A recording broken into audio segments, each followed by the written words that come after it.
At one time or another, we've all heard the old story that Jacob Waltz said, "I know of a treasure that'll make 20 men millionaires." Well, I don't know exactly what he meant by that. I know I've never become one of those, try as I might. But what we do know is that as soon as you say the name Superstition Mountain, it conjures up the visions of adventures of searching for gold, searching for Jacob Waltz's lost Dutchman mine, or the Jesuit church treasures and the Jesuit gold, or the ever-present Peralta catches of gold from mines from ancient times, from old Mexico. Whatever you might choose, there's something there for everybody to hunt for. Of course, then there are always the people that come from all over the world to go and just see the tranquility and the beauty of the mountain itself.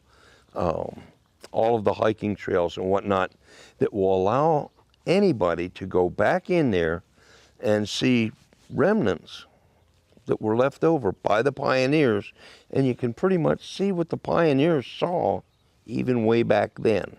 Well, however much gold Jacob Waltz may have found here in Arizona remains to be seen. But one thing that we know absolutely for sure is that there was silver, and there was a lot of it.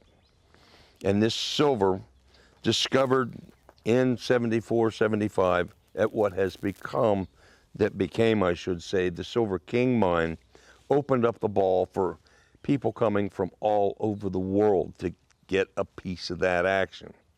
There were cooks, there were anvil pounders, blacksmiths, there were people in mercantiles, there was everybody you could possibly imagine, and in great measure, it opened the area wide open for the cattle business.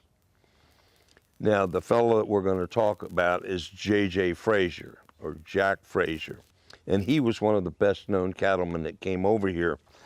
But we really can't say he was the first one to be here.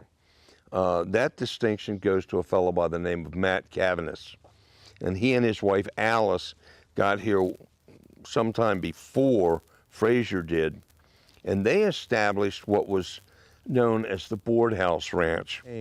Jack Frasier. Apparently he liked to gamble. And by 1887, the way the story goes was he won a herd of cattle in a poker game. And so he took that herd of cattle, and would you believe he decided to open a cattle ranch. So he established the J.F. Ranch, the Frasier Ranch, in 1891. And so now Jack Frasier has a real cattle ranch.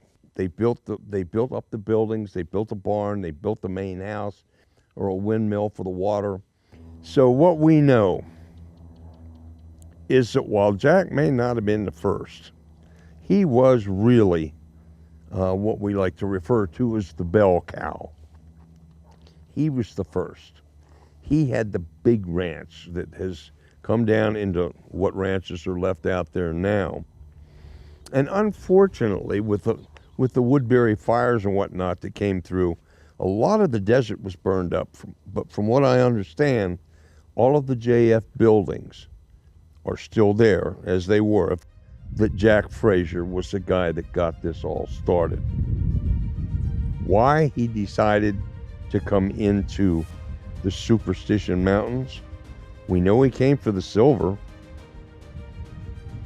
but other than that, what would have drawn him here to be an entrepreneur per se?